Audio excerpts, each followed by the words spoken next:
And you're on. Thank you, Tina.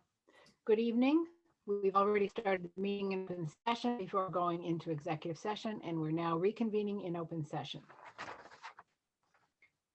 Per Governor Baker's order suspending certain provisions of the open meeting law, Mass General Law, Chapter 30A, Section 20, the public will not be allowed to physically access this school committee meeting.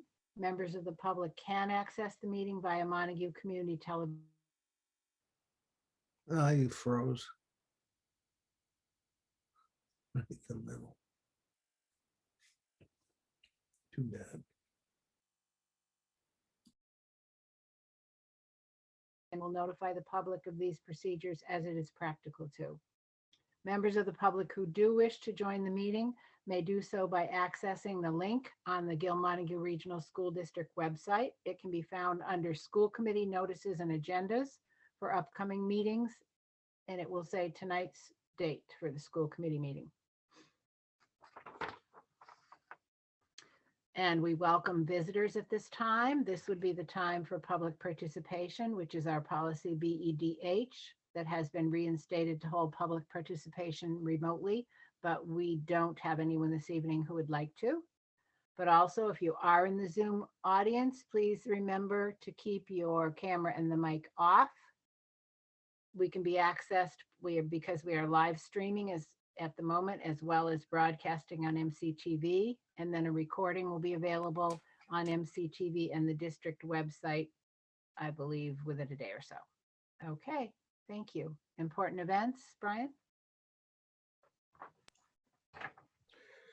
So to start off, just as a reminder, for those families who might be watching the live stream or see this recorded tomorrow, that tomorrow, Wednesday, May 11th, from 2:45 to 3:45 is the pickup for the Hillside Pizza fundraiser at Sheffield Elementary School. On Friday, May 13th, there's a vaccine clinic being held at Gill Elementary School from 3:30 to 6:30. There was also one held at the high school today at the same time. On Thursday, May 19th, in the evening, that the Turners Falls High School will hold their spring concert at 6 o'clock in the theater at the high school. Monday, May 30th, there's no school for Memorial Day. Then I wanted to provide the school committee with the senior class events as they've all been planned. This coming Friday, May 13th, is the Turners Falls High School prom being held at the Red Barn at Hampshire College. Friday, May 20th, a senior class trip to Boston, where I believe they're going to the aquarium and then to a Red Sox game. Wednesday, May 25th to Friday, May 27th are senior final exams. Friday, May 27th is the senior drive around. Thursday, June 2nd is the senior walkthrough at 10:45 a.m. where they go around to each of the elementary schools in their caps and gowns. Thursday, June 2nd is senior awards night at 6:30 p.m. in the theater at the high school. And Friday, June 3rd at 6:30 is the graduation for the class of 2022 in the Turners Falls High School Gymnasium. Thank you, Brian. Student representative report. I see she's arriving now. Hi, Sina. Oh, no. All right, I turned off the camera instead of turning on the audio. All right, so Mr. Beck covered a little bit of what I was going to say for some of the senior activities that are coming up. But in addition to that, we also have some other school activities that are going to be happening soon in the future. I know everyone is all very excited about the prom. Like, since our school is so small, we had to open it up to sophomores too. So it's going to be a wider variety of people. So a lot more students are excited. And I even know some freshmen managed to get tickets. The student council is going to be having elections soon. Also, class officers are going to be running as well. The STUCO is also going to be talking to the middle school student council to get them interested in joining in high school, which might also help kids be interested in staying at Turner's. Mr. Beck also mentioned the senior class trip is next Friday in Boston. The student council has their spring conference which is this coming Monday, I believe. And one of our student council members are actually running for a much bigger position as like the vice president for that group. I can't remember the exact name of the group, but it's a much bigger thing. And it's very exciting. And the people attending the spring conference will be helping her campaign, and that is Maddie Laborn. Unity Day happened last week, and that was a major success. That was super fun for everyone. So the Unity Day, for those of you who might not know, is like basically a giant field day for the high school. It was a really fun time. There was food and lunch and lots of activities and games. And then afterwards, we had a talent show involving much of our school community. And that got everyone really excited. There was a lot of school spirit. It was really awesome. Oh, there's also a dunk tank there with, I think some of the staff did it, I believe.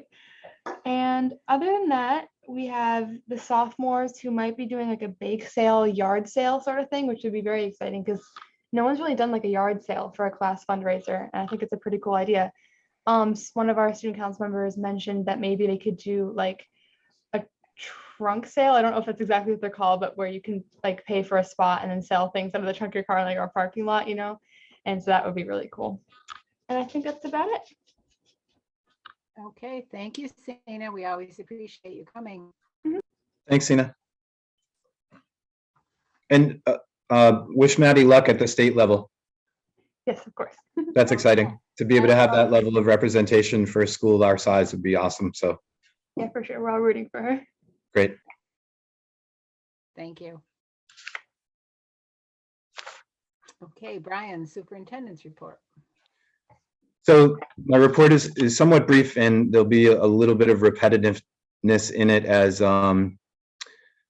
in addition to Sina's summary of Unity Day, I wanted to just share something from that Beth Fortin had written to me because she did want to publicly acknowledge some people who helped out. But I want to start off with some recognition regarding the Hillcrest Spring Festival. Principal Sarah Burstein would like to extend her sincere gratitude to the Friends of Hillcrest for hosting a fabulous spring festival last Saturday, April 30th. The weather was nice and this super fun event was very well attended, including many former Hillcrest students. A number of students actually came over from Sheffield Elementary School at 11 o'clock in the morning on a Saturday and hung around for a couple of hours, so that's exciting. We also wanted to thank the many parents who volunteered to play music, bring food, and attract other vendors. We also wanted to thank the Montague Department of Public Works, as well as the fire and police departments for their participation and for their support for the event. It was wonderful for the kids to see the various vehicles around for the day and have the opportunity to climb around on them and look at them and ask questions of firefighters and police officers, as well as those who work for the DPW. Ms. Burstein indicated she was most grateful to the Turners Falls High School students from the Rise Up class who volunteered their time to organize and supervise games and activities for the young children and their families throughout the day. And Ms. Burstein hopes that this wonderful event will become an annual Hillcrest tradition. So on behalf of Sarah, I wanted to say thank you to everybody who helped make that a great day. As Sina had mentioned, Turners Falls High School Unity Day was held on Friday, May 6th, and Student Council Advisor Beth Fortin has provided the following summary of the event.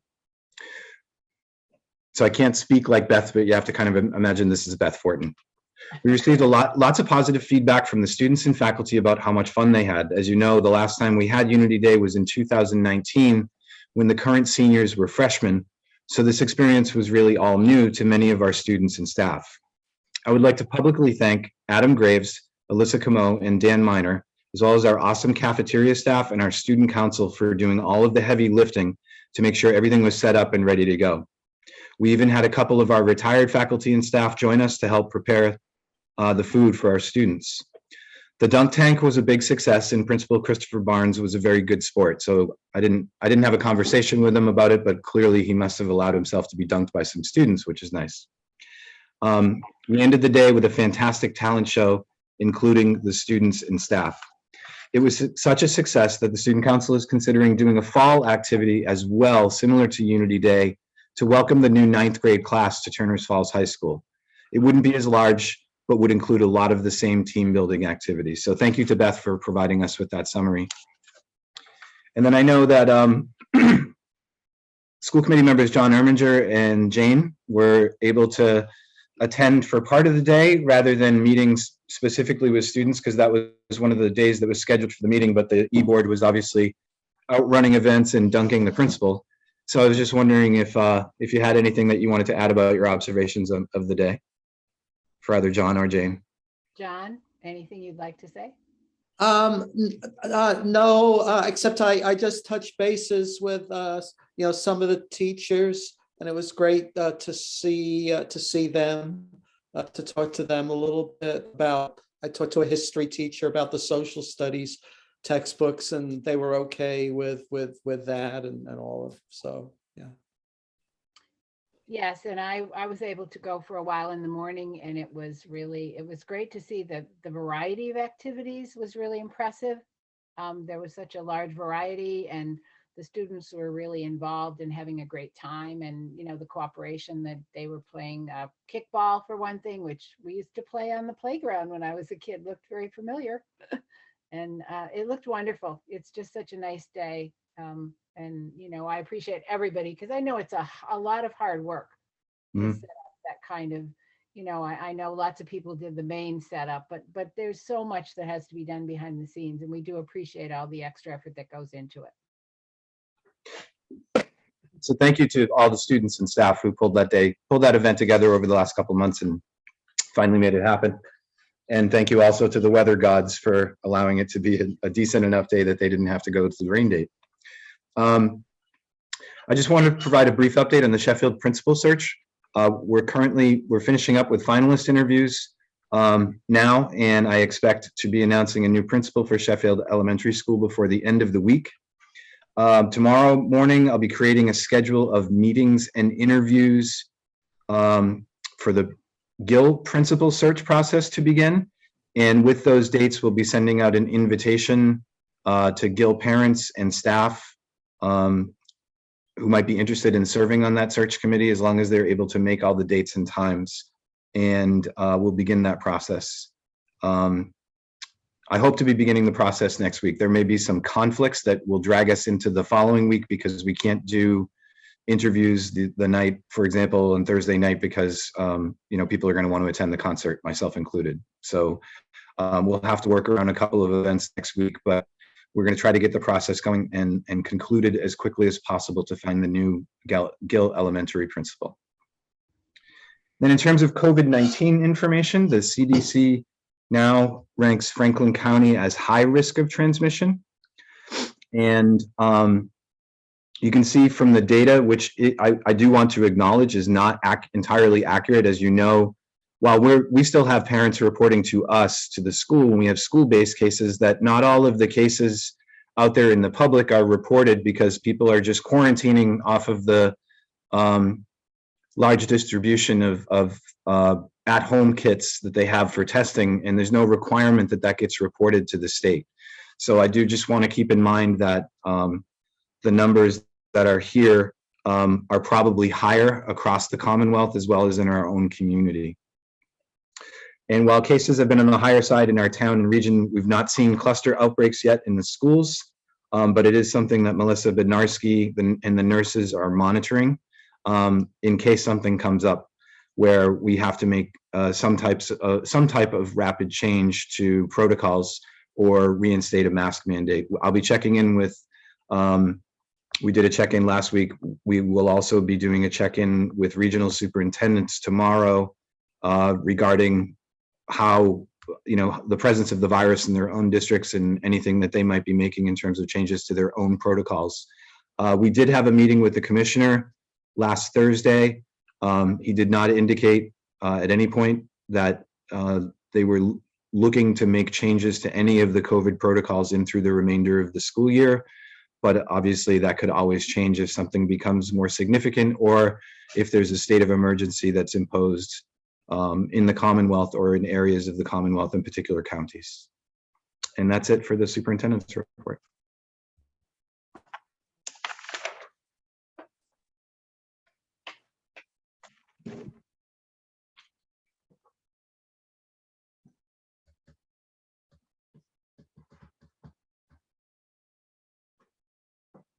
Jane, you're muted.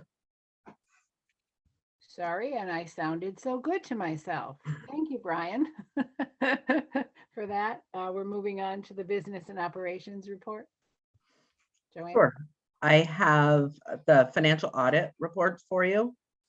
So this is the third year that we have no management letter. It's a good thing. But I've included your the financial statements, the end of year report statement, the single audit report, and then a audit letter to the school committee.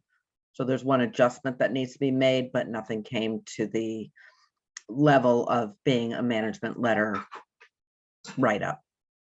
So that's good news. Also, We'll need to vote on that, I believe, to accept the audit.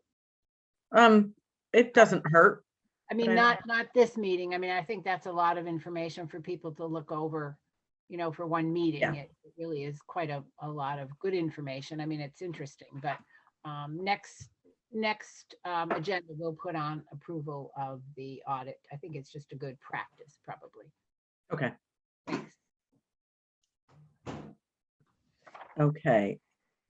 And then I have budget transfers for you, March and April. And so those are just for review, as they don't require a vote.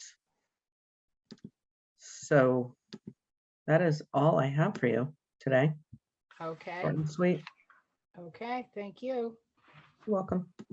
The next item is school committee reports, and the warrant subcommittee approval vote is there are 2 warrants today. The first is an accounts payable warrant to pay the bills. The number on that is 3236.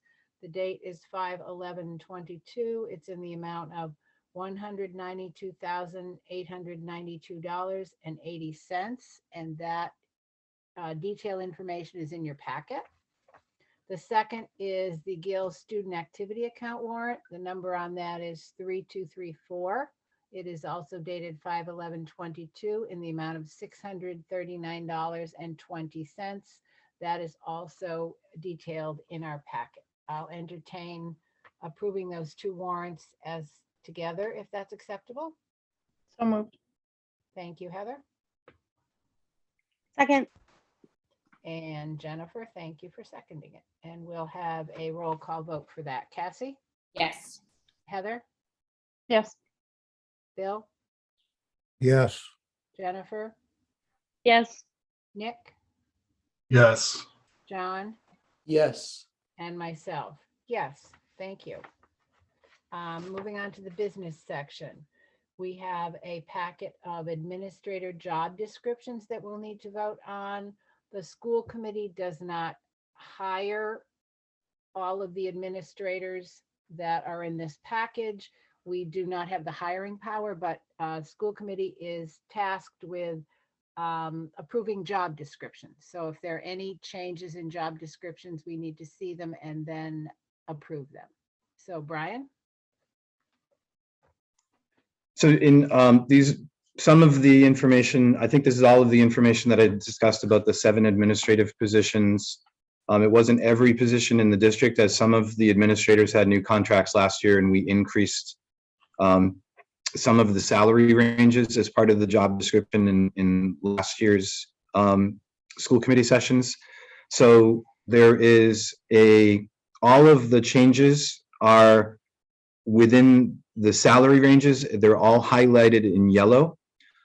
So there's one for the part-time district treasurer position, which increases the hourly rate, the proposed hourly rate from to $24 to $27 per hour, from 15 to 21. The same with the director of business and operations. It elevates the top of the salary range to $135,000, so that over the term of Joanne's contract, we don't have to come back to the committee to make changes to the range. Same with the director of pupil services. There's an increase that's proposed in that range to that salary range as well, to meet the term of Diane Ellis's contract. Same with Tina Mahaney's contract. There's a proposed increase in the top of her salary range there to get her through the contract that she's currently under. The same with the Sheffield principal's position, which I will be hopefully in negotiations with a candidate tomorrow, and we'll need a salary range approved. And then, as I had mentioned, Sarah Burstein's contract will be renegotiated at the end of next year, but we'll need to increase the salary range, or the upper end of the salary range, for the Hillcrest position as well as the Gill principal position. There is one addition to the Gill elementary school principal position, that the individuals who have served in that position have, because of the smaller school, have also taken on additional responsibilities in the district. And for the last couple of principals, it has been to serve as the district's civil rights and Title VI coordinator. That was not included in the job description before. It was simply assigned to them. So I simply added a brief description of the responsibility within that contract, and I'm sorry, within that job description. And I did also add that to the posting, so that applicants are aware. And we will also have questions in the Gill search process about their knowledge around civil rights, but we would send them to training anyways, because as the civil rights chair, they have to have very specific training. Thank you. I will entertain a motion to approve those administrator job descriptions. So moved. Heather, thank you. Second, Second. Jennifer, thank you. If anyone has any questions or comments for Brian at this point about those. I just have one question. Sure. The hourly treasurer, when was the last time that the bottom end of that scale was relevant? Because a person could look at that and say, well, 15 to 24, that's a significant change. But I'm guessing in most recent times, you haven't been paying that low end of the scale anyways. Is that right? Yeah, I can't remember, Jennifer, this is my best recollection from when I pulled up the Word document itself from my predecessor's files, but I think it was 2016. So it was at least 5 or 6 years ago that range was put together. I think I remember that as well. Joanne might remember that specifically. Yes, it was during my time here. So 2016 sounds right. Okay. It may have been around the time that we hired Cynthia. I don't think we ever paid her at that rate, though. I think she might have come in around 18. Right. and Thank that you. Sounds about right in terms of the length that she's been working for us. So thanks, Jennifer, for asking about that. Anyone else? Okay, in that case, we'll have a roll call vote to approve it. Cassie, Yes. Heather, Yes. Bill, yes, Jennifer, Yes. Nick, Yes. John, Yes. and myself, yes. Thank you. The next item, we have the superintendent's presentation for evaluation. The school committee hires the superintendent and also provides an evaluation. So there is a formula from the state and a rather lengthy, complicated document. I know Brian is going to give us information and examples of, so that will help us fill it out. Also, he and Tina have been modifying the document, which is allowed, to make it less cumbersome. And I think it will really make it much more useful when we use the new document. So Brian, thank you. Sure. So I'm going to share my screen, and I just want to make sure that I have the presentation open.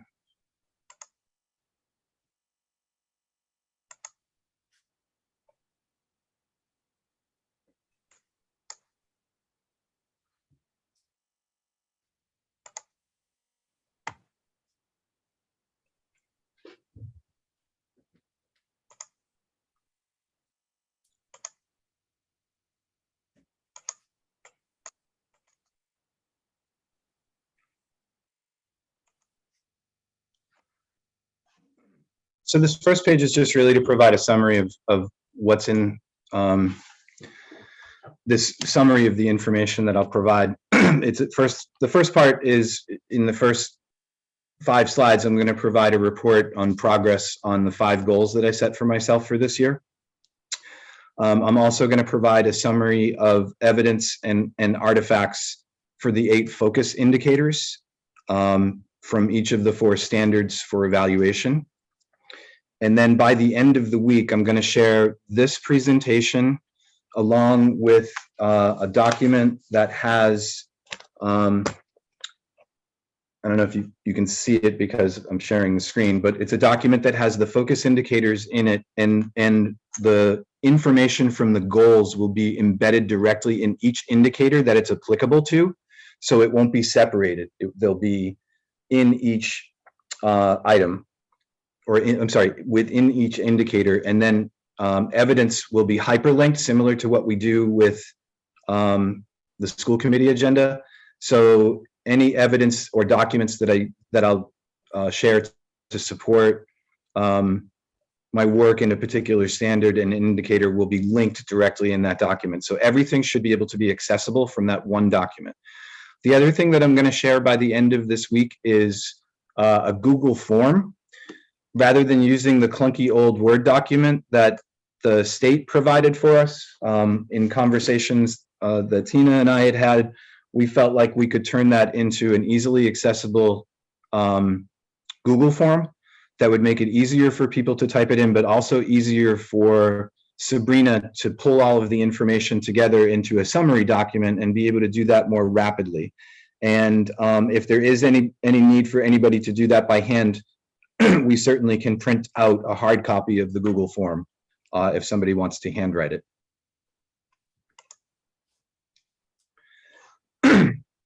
So the first of the goals was to implement the district communications improvement plan. So I'm going to provide that draft plan as one of the documents, a sample of the biweekly superintendent's newsletter that was basically piloted. And I wanted to thank Rachel Vakula, who, when that comes out, does a really nice job of putting that together and getting it up onto the website.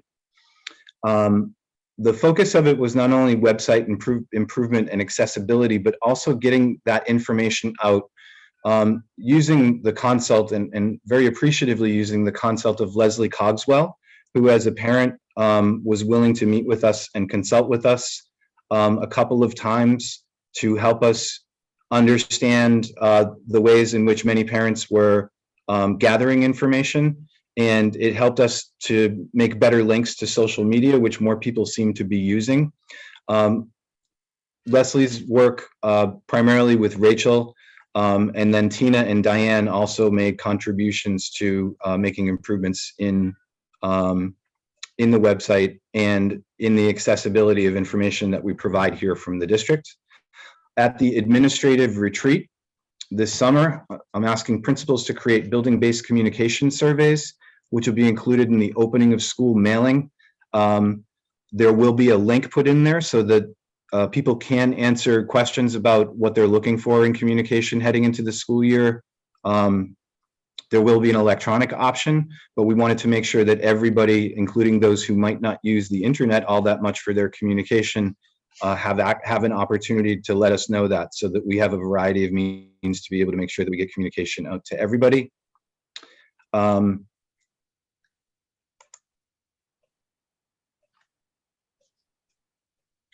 Goal 2 was to increase the opportunities for student learning beyond the classroom. I feel like in terms of the self-assessment, I feel like we made some pretty significant progress this year. During the course of the school year, high school principal Christopher Barnes issued a parent and student survey on climate safety interests in programming, and I'll share the results of those surveys with the committee. Christopher and his staff also did an excellent job pulling off the first ever high school extravaganza, which got information out, but also provided the opportunity for people to get on campus, see the different types of programming, and learn having families and students learn more about the opportunities that they might not have been aware of in terms of extracurricular activities and programs. There was this past year the addition of a fall theater production in which there were many students who participated who had never participated in theater or musicals before. I do want to give a great congratulations and note of appreciation to Alyssa Camo, whose hard work, dedication, affability, and commitment have increased participation in the music program in 1 year from 18 to 76 students. That's a remarkable increase in grades 6 through 12. Also, the expansion of the Helping Hands community service events provided more opportunities for students to be able to make a difference in supporting those less fortunate in our community. Boys tennis was able to field a team this year, so the addition of a team has several more students out participating in a sport. And the co-op sports that we added this year by inviting in Franklin County Tech to our cheerleading program. And we also invited Frontier to co-op with us in our swimming program. We also have a licensed drug alcohol counselor that we're able to fund through the cannabis impact fees that are collected by the town of Montague. And in addition to the 40+ students who have a variety of internships within the building or within the school district in some other buildings, we also have our first sets of interns being placed out at the public safety complex and at a local health office through the Innovation Pathways program. Goal number 3 was to develop structures that allow for effective use of the data analysis days. Again, the self-assessment here is that we made significant progress. We did add iReady. Not only we had it all and we're already using it at the elementary level, but we extended it up through the secondary level so that we were able to do progress monitoring in ELA and mathematics 3 times per year in grades 1 through 12. We made changes at each level to the data days process and the way that those days were used. Also with regard to follow-up meetings and student support team meetings that would happen at each building, in addition to teachers using parts of that process to discuss students' progress and put plans in place, including the development by teachers and administrators of a new reading intervention individual student action plan. And I will also share that template in that document. Next year, we're using ESSER funding to add math interventionists at the elementary level and a draft elementary district mathematics plan that's similar to the district's elementary literacy plan is nearing completion and ready to implement for next school year. At the secondary level, this goal was to provide support to instructional staff, to expand scaffolding and allow access to grade level content and skills, and to implement tiered instructional models. While I feel like we made significant progress here, there is still work that needs to be done regarding a full implementation of tiered instructional models. However, the consultant that we hired, Patricia Bell, I just provided a brief list here of some of the work that she did to help support improving the way that we bring instruction across and expand access to instruction for students at the secondary level, especially given the number of deficits that emerged as a result of the pandemic and the extension of remote learning. First, she worked with high school and middle school teachers to determine common assessments. So additional assessments were added at the high school and middle school level. And she provided a process to help teachers analyze results and make adjustments to instruction. She supported the development of an incentive program at the middle school level to reward meeting academic and behavioral expectations, which has resulted in the Fun Fridays for students who meet the mark with regard to the variety of expectations for completing work that are put in place. They established protocols and action plans for focusing on the most at-risk students. Pat worked extensively with teachers and the library professionals to order content-specific texts that would be at more accessible reading levels for struggling learners, as well as books to support our ELL students. She also facilitated the development of writing rubrics with prompts and exemplars to measure student growth in writing during this school year. And the last of the goals was to train students to be active bystanders so they can recognize acts of harm, understand techniques to intervene, and to provide support for reporting to trusted adults. In this area, we had very limited progress. The first cohort of trained active bystanders has completed their training, but there were a variety of factors that contributed to us being unable to implement the curriculum, fully implement the curriculum in the middle school this year. Part of it is because there are only 13 students and it requires roughly 18 sessions, that would put students in an untenable situation where they would be, the high school students would be missing a lot of class time. So what we intend to do is to train the second cohort of students, and the first cohort can begin next year, working with the middle school team to begin to implement the first units of instruction before the training is even completed for the second cohort. And that way the time commitment can be spread out over the course of a full school year, rather than just really what would be the second half of the school year. In addition, I spoke earlier about the 9 through 12 pilot of I Am Not a Racist, Am I, with trained student facilitators. And that model is going to be integrated into the 9th grade advisory curriculum.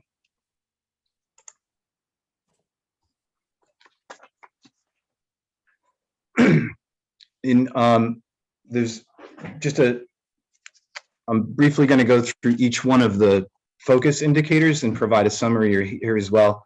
1B3 is meeting diverse needs, and the language that's up there is the language that describes proficiency in this indicator. I will also provide a copy of the full superintendent evaluation rubrics so people can see the language of the other rating areas for each of the focus indicators.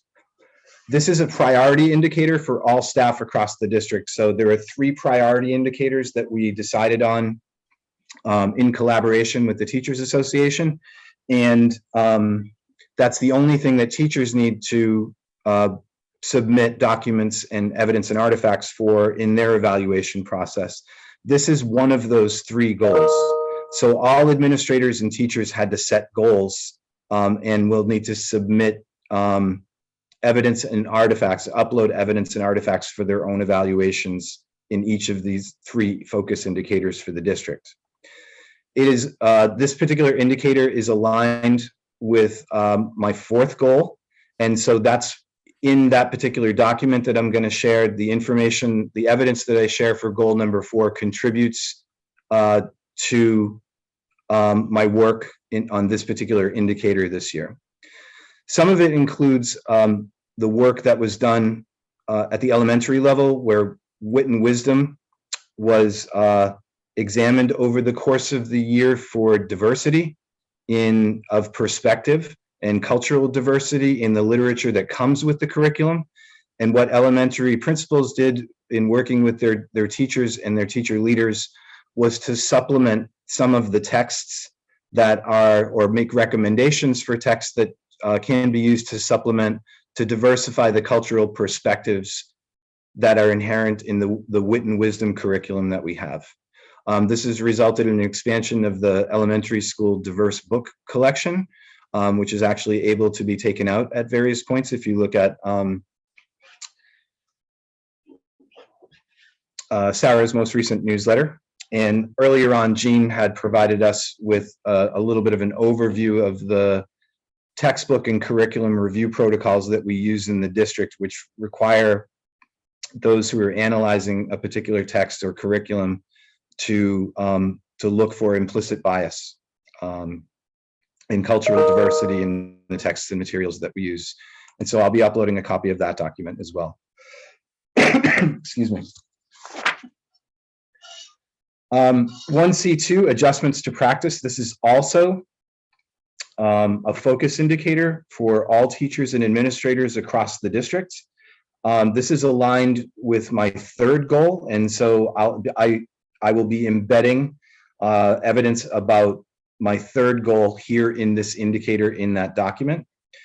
And I did want to add on that when the elementary principals, the interim principals at Sheffield stepped in, they worked with staff, several staff, to make some updates to our reporting and response forms, which is better helping us organize the level of concern that staff have about student behaviors, and therefore prioritizing the intervention and identifying the most appropriate person to provide support and intervention for students at each level that's reported. And then we used iReady results, at-risk indicators over the course of the year to make adjustments to instruction, and also to invite students into the summer program. The two focus indicators, this is one of the two focus indicators in Standard 2, Management and Operations. This one is social and emotional well-being. This is aligned with my fifth goal. And there's also some information about the use of ruler at the elementary level, as well as the curriculum, social emotional curriculum's second step, keeping kids safe, responsive classroom, and friendship groups, which are used at Hillcrest Elementary School. I do also want to thank Diane Ellis, as well as the faculty and administrators participating in a team in that multi-tiered systems of support grant that Diane worked so hard to secure. The consultant is in a process of working with the team to help us ensure that our social emotional curriculum is being implemented with fidelity, and that the focus of all educators is primarily on establishing positive relationships with students so that they're better able to access learning.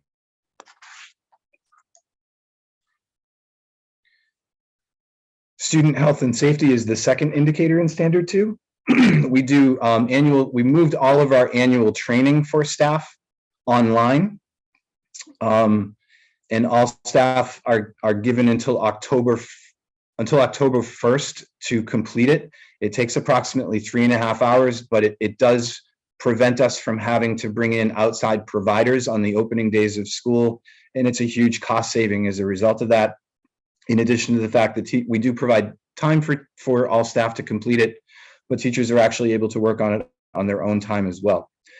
I did also put in place a set of expectations for ethical behavior on search committees, focusing primarily on confidentiality, but also on deliberations about candidates, which should always be in the affirmative.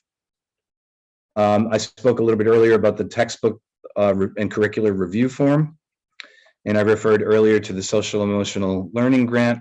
Part of this indicator also refers to regularly checks for implicit bias, and there'll also be a link to this indicator for the district's professional development plan, which has some information about Brave Educators Talk About Race, which is the professional development that's being done at the elementary level around equity. Family engagement, 3A1 is also a priority indicator. So this is the third priority indicator, excuse me, for all staff across the district. That, for me, it's aligned to my first goal, implementing the district communications improvement plan. People who get a huge amount of credit for the work that's been done by the district in this indicator that has been successful is Jimena Cabeza de Pareja, Stacy Langnecht, and also Melissa Bednarski. Jimena, Stacy, Jean Powers, Diane Ellis really did a phenomenal job, and a number of student volunteers for that English Learner Parent Advisory Council kickoff at the beginning of the year. And Jimena and Melissa Bednarski did a phenomenal job of doing outreach to English as a second language families to get them into a vaccination clinic where we were able to, the Franklin County Sheriff's Office specifically wanted to target with schools families that might have a harder time getting information to make sure that they got vaccinated. So I really can't thank Jimena and Melissa Bednarski enough for the work that they did to get those families in and got them access to vaccination. And also to Tina Mahaney and her team for providing the internet hotspots for families who had difficulty with internet access.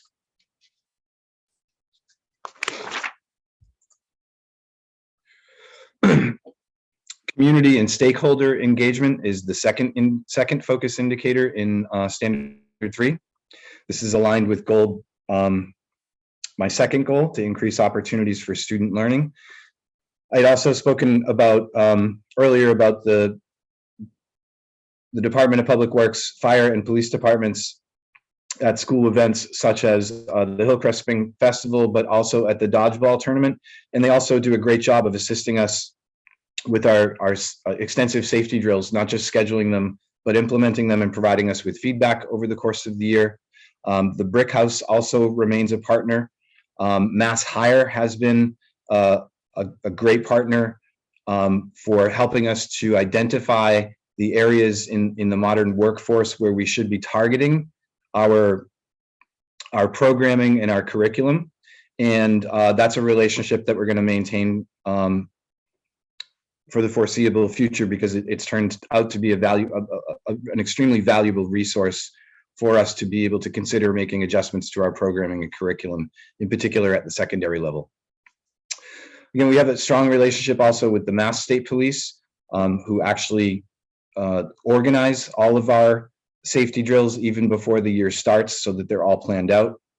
We do also have a great relationship with clinical and support options, as well as the Center for Human Development, which are the resources for our licensed drug alcohol counselor. And I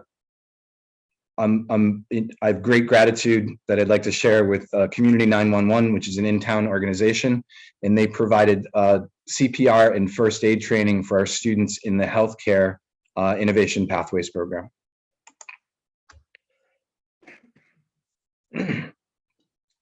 Excuse me, standard 4 is in professional culture. This indicator is in policies and practices, and it focuses primarily on cultural responsiveness and the equity lens in building an environment that affirms and supports individual differences of everybody. So as I mentioned earlier, the elementary diverse books collection has been expanded, and the Wit and Wisdom literature assessment has been ongoing and has worked to expand the range of cultural perspectives included in the literature in that curriculum. The school committee recently approved policies that protect employees and students from harassment and discrimination.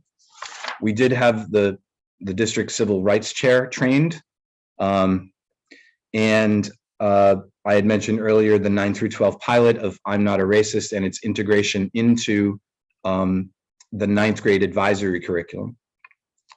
And I will include in here also examples of the professional development plans. I'll link the professional development plans so that the committee is able to see the equity and anti-discrimination professional development that was conducted across the district this year.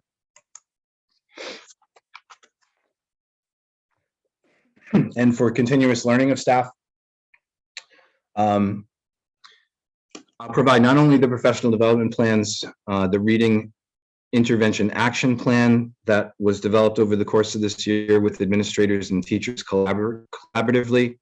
I'm going to share also the draft elementary mathematics plan, as well as the literacy plan that was updated in a collaboration also by teachers and administrators. And I want to thank Jean Powers, Tina Mahaney, Diane Ellis, for the time that they spent in helping me to identify all of the various information that we would be able to share with the committee, because all of this information also will be used by us in our summer retreats to begin to set forward a plan and establish annual goals at the building level, as well as my own goals for the following school year.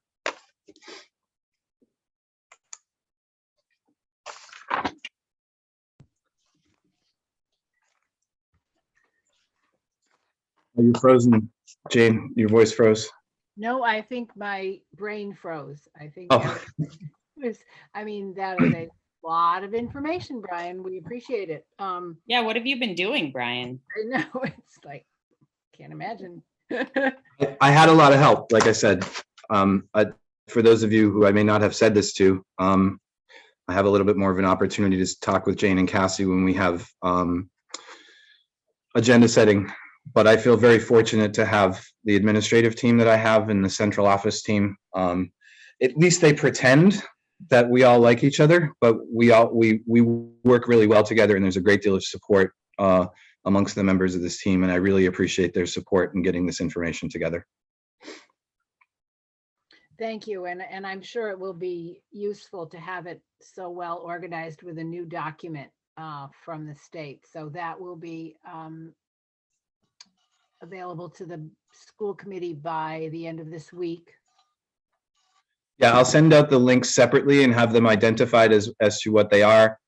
And then at the next school committee meeting, Tina will have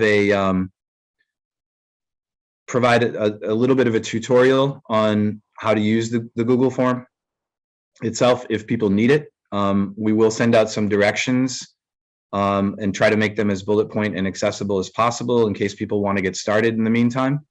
And then Tina can make herself available to members of the committee to do individual consults if people need technical support to be able to access the document or enter information if for some reason you hit a snag. And then we thought we'd get everything to Sabrina by May 31st. Yes. Was that the date? Yeah. Okay. And so I will include that. All together. Yep, I'll include that deadline in the email because that'll allow Sabrina a good chunk of time to be able to pull all the information together for the first committee meeting of June. Yes, yes, we felt that there's so much information here that Brian's presented it this evening. We'll have it by the end of the week to refer to. But then at our next meeting on May 24th, people can ask questions, clarifying questions, things that might have occurred to them. And as he said, Tina will help with explaining how the document is to be accessed and filled in. And then if we can all make sure that it is sent to Sabrina by the last day of May, by May 31st, that should give us enough time to complete it. And then she needs to come out with a report that uses all of our separate evaluations, and that we will present and discuss in open session on our first meeting in June, which is the 14th. John? So should we be looking for documents coming in our email? Yes. Yes. Yep. Yes. I see. I just want to, your presentation, Brian, just, illustrates how multifaceted and challenging the job really is, I think that just has to be recognized. Really. Thank you. Yes, and it will Thanks, be John. one email with documents and links, correct, Brian? Yep, Yeah. and there'll be the primary document will be they'll all be useful in some way or another, but the primary document to refer to will be the focus indicators document, because that's where the information about the goals will be embedded and it will be identified. But I'm also going to share this presentation as well in a separate link, so that if you want to have a separate way to refer to the goals, you'll have access to be able to do that. Jennifer? Thank you, Jane. So the process is you present a bunch of information, we fill out a Google form, and then what? We each submit the forms to Sabrina, and she compiles the information so that we not only have our individual evaluations, but there is a category, I'm not sure what term to use? Brian, are you remembering what it is? The state only wants us to report to them. Overall. Is it the Right. o- like Yeah. the- And Overall, then in the second, I'm sorry, in the first meeting of June, the findings would be summarized of the entire committee, and the ratings would be shared We with the get to entire committee. share our reports, Jen, at a public meeting, like evaluating Brian publicly, if that helps. right. It all has to be done in public, and then the summative evaluation from the group has to be passed on to the State Department of Elementary and Secondary Education. Okay, great, thank you. What It they. is- I do was with just the curious notes. because I don't know is. the process. That's all. No, and even after you see all the documents and all, this is much more concise than what we were given as an original document to consider a lot of factors. This is really pared down quite a lot. So you can imagine the original document was quite, cumbersome for people to fill out.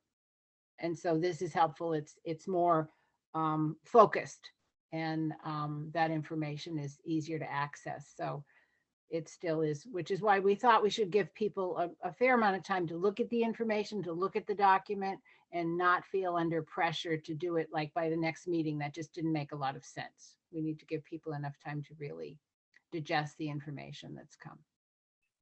It's really a long process too, because it ties in with the district goals. So it's sort of like we heard about those a long time ago.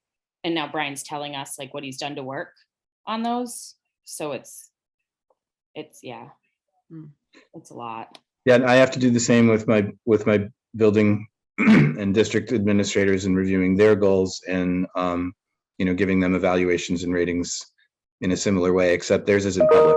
So Yes.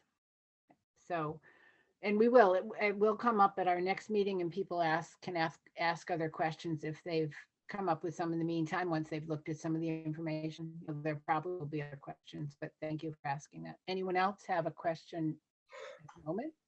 Can't we not discuss with each other I feel like there was something about we have to do this individually and not discuss Yes, thank you. some of those Yes. things. I mean, we shouldn't be discussing things with each other outside the meeting anyway, but Right. this, Particularly evaluation, Yes, you're yes. right. That's another thing that the state maintains, that each of us has to do it quite individually without any, which is why I'm not asking people to discuss what Brian presented, because we're supposed to each look at it, fill out our own evaluation. Once it's submitted, then it's compiled as a group result, but none of it has been done in collaboration with each other. That's a great point, Cassie. Thank you.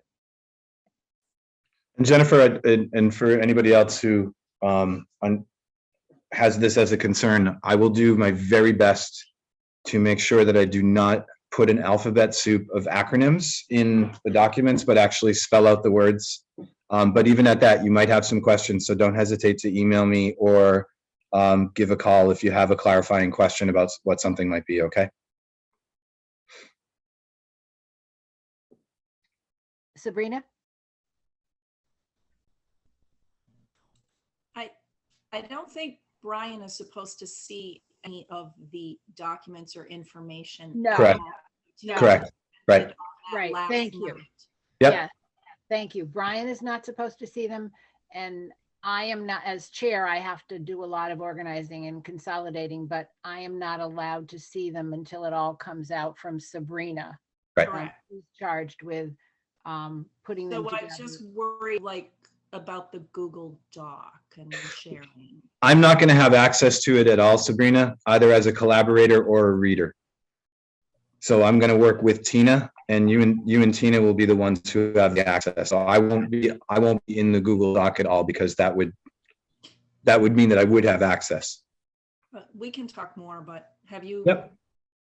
Yeah, with the whole restrictions and confinements of the state, I don't even know if two people are supposed to versus one. We could. No, you're right. But everybody will have their own I'm sorry, not Google Doc, but everybody will have their own Google form to fill out. No, So that's not what I'm referring to, but we'll talk more. Okay, sounds good. Thank you, thank you. yeah, it's rather cumbersome in the way that it has to be done, but that's okay. We'll get it done. And I think that's a good amount of information for us to start with, and then we'll just continue. And then by the first meeting in June, we'll be able to see the composite. Okay, thank you. Thanks, Sabrina. And thank you, Brian. Anything else before we move on? Cassie? I just have a suggestion. I feel like it seems like this is a harder process to understand more recently, like with it being remote. Like I feel like when we were in person, it was a little bit easier when we had that paper in our hands. So I know we've talked in the past about like, I don't know, a mentorship sort of to help the newer members with stuff like this. Mhm. Maybe that's something that we revisit. I know it's tricky because this is something like we can't share our answers, but in Right. terms of like helping, because I feel like it could be overwhelming for It, anyone that hasn't done it before. I think absolutely. I think especially the first time anyone fills it out, it's pretty overwhelming. And it's hard because we're not really allowed to discuss with each other. I will say Division 5 from the state level, which is our division of school committees, that's one of the things that is a goal for us this year, is to maybe set up a mentorship program for new school committee members, where someone on another school committee could be the mentor for the new person. That way it wouldn't be a problem with questions and things that come up as you go along. You wouldn't have to worry that there's anything that might look like you're talking about or deciding something together, which is the issue. So we've, the chair, I'm the vice chair of that group, and the chair and the secretary treasurer and I, that's something we're trying to promote even at the state level. Mass Association of School Committees is very encouraged and supportive of that. So we're hoping to move that along and be able to offer that, because you're right, it can be challenging filling this document out for sure. Anyone else? Did I see someone else's hand earlier?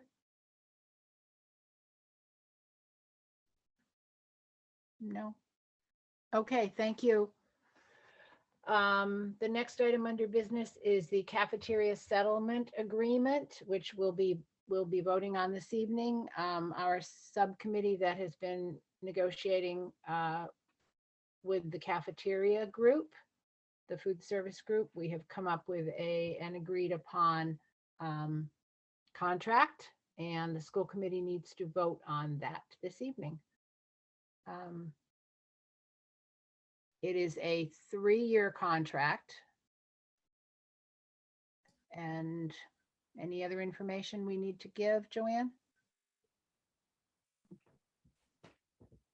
Yes, we are expanding the pay rate to be above minimum wage from start to finish. And it's a pretty significant increase in order to do that.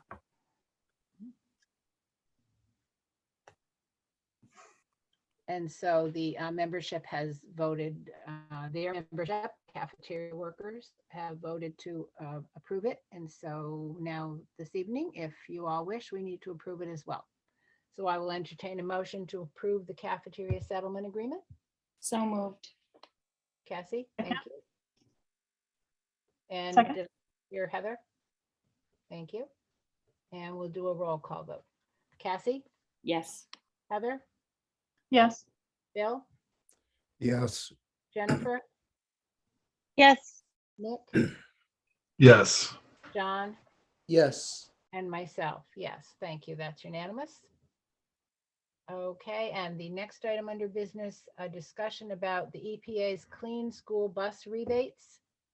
And I believe that was given to us by Joanne.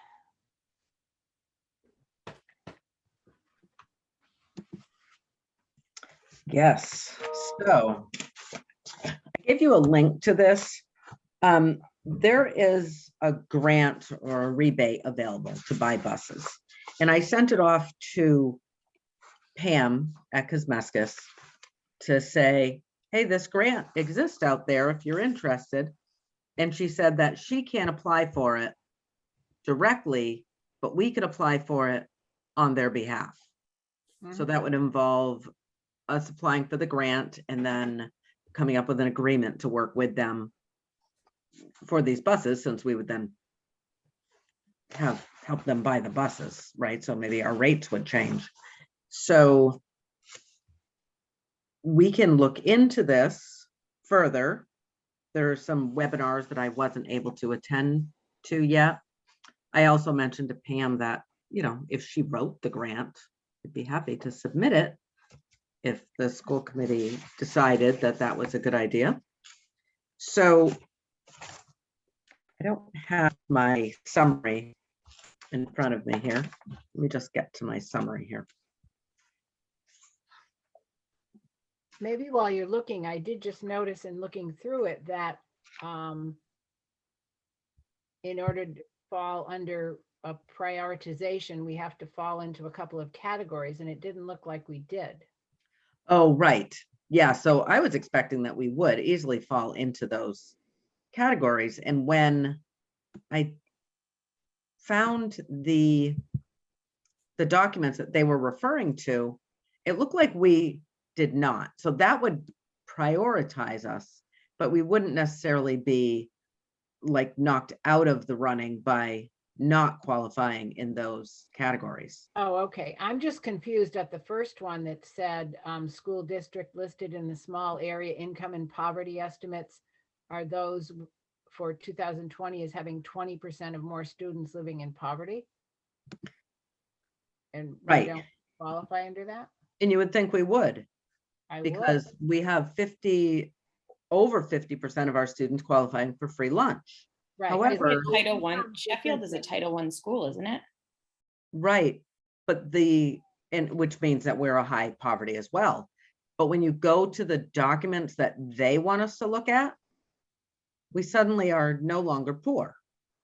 You know, we just don't fall into the categories. It makes no sense to me, but Only it were that easy.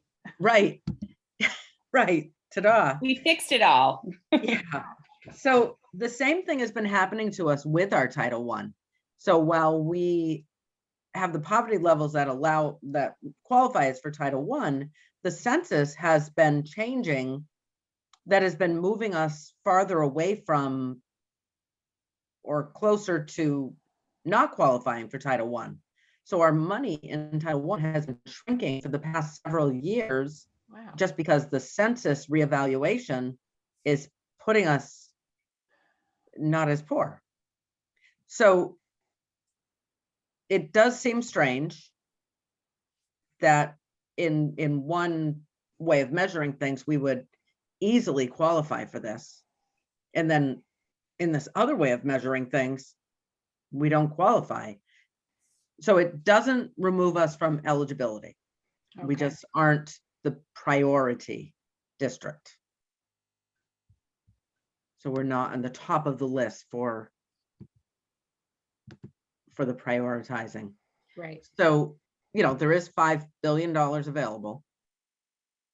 We have 5 regular buses and one smaller bus and then 1 wheelchair bus. So that would be 7 vehicles potentially. They have a couple different application periods, so we wouldn't have to get in May, which is good. We would have a partnership with Cosmescus, and then that would mean that they would have to continue to contract with us for at least 5 years for these vehicles. And so we can check more into it. I can listen to a webinar on it and see if I can get more information to bring back to you. I was reviewing this PowerPoint that I provided to you in the document as well, that has those links to where you need to go. And it's just crazy that we're not in there. Cassie? Do we know of any area schools that have done this? Do you know? I don't know of in any the schools. towns or No. no? I don't know how No. neat it is, but I'm happy to ask at our regional meeting tomorrow. Yeah, I would just be interested to see. I mean, I don't know that we would qualify, but to maybe hear from a district that's done Yeah, it. and See if it's somebody qualified. else has already created the wheel. Yeah. Right, you're right. I think the document is fairly cumbersome and it's an interesting proposal. I mean, I think, I don't know, is they're specifically referring to electric buses, but that wasn't clear from the part that I looked at. Who owns the buses? Cosmescus. Right, currently they own the buses. These buses, the grant, You're I think- talking about buying new buses, aren't you? yes, Oh, so we would, So who's gonna own them? Us, the district, or will Cosmescus? I think Uh, that Cosmescus will own them. We're doing the grant, like it would be on their behalf. And then they would provide bus services using these buses for at least 5 years. But does this grant read that it's for private industry, or does it read that it's for public institutions like Franklin Tech owns their own buses? At least they got their name on the side. Does No. Cosmescus own them? Yes. Yeah. Yes, they're part of our contract. So there are two different types of buses. They're the zero emissions bus Yeah. Mhm. and then alternative fuel buses that I would have to look more into. Those are your options for what you have to buy? Right, there's two different options for the types of buses that you can get. Zero emission and clean school buses. Right. And they've split the money. So half of the 5 billion goes to one type of those buses and the other half goes to the other type of buses. This is a federal program, right? Right, it is a federal program and it does say that nonprofit schools can work with their contracted bus companies to apply for these grants. I And mean, it could change our rate with Cosmescus, our contract. I would think, yeah, that would be part of our agreement with Cosmescus, is that it would save us money in the long run, because they wouldn't be, well, first of all, wouldn't be paying as much for fuel, and they wouldn't be buying new buses for our contract. Right. It's fairly involved. I would think it would involve a lot of work with them to look at the types of buses available and what they might be considering and. Right. Yep, it would definitely be a partnership. Yeah, because I know I'm part of the MASC Regional Schools Committee at the state level, and we had our meeting last time, somebody was talking about electric buses, because I know they're suggested and often people are looking to buy them. There are some really interesting issues that come up with electric buses. One of the member towns that had owned their own buses previously, they've stopped, they've sold them. But the electric buses have some really large limitations in terms of cost, in terms of the amount of distance they can cover in a day. And the last they knew, all the electric buses had to be serviced in Canada. Oh, wow. It was a fairly interesting discussion. I don't know anything, so I was really interested in what they discovered having electric buses. They're like $300,000 more each. They can only do one bus run a day on their Oh, charge. boy. And then they have to be towed there for repairs. I'm assuming this will change over time, that, they will be developed to a better degree, but that was kind of shocking. Right. So maybe we wouldn't want the plug-in kind, because then So we'd need double the number of buses. I was going to say that just would be, there's so much information to go into looking into this that I think Right. that was quite a large endeavor. Yeah. And I think, I would talk to Pam about taking a look at that so she could dig more into it. So in the PowerPoint on page 20, it does say school district applying for a private fleet partner. So that would be the category where we would partner with Cosmescus to buy these buses. So, okay, yeah. I'm sure Pam has looked into all the different types. I'm sure she has anyway. What's available. Right. Yeah. Yep, so, So and then roll of course the prioritization, so, I'm gonna guess that for the most part, most of the districts in this area would not qualify under those two categories. Maybe they'll be rural. Some of the towns around here might be more rural than us, but I don't think we're gonna find any to be more high need than us. Mhm. Right, so I don't think there's a school that's gonna qualify in multiple categories in this area. Okay, thanks. So that will be, we'll get more information if it Mhm. seems, if it is something to consider. Okay. Thank you.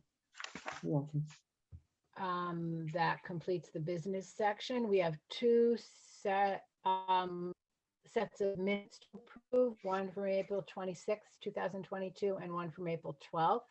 I'd like to approve them as a package if that's acceptable to the membership. I'll entertain a motion. So moved. Heather, thank you. Second. Any discussion? Okay, roll call approval. Cassie? Oh, sorry, did I not unmute? Yes. You, Heather? Yes. Bill? Yes. Jennifer?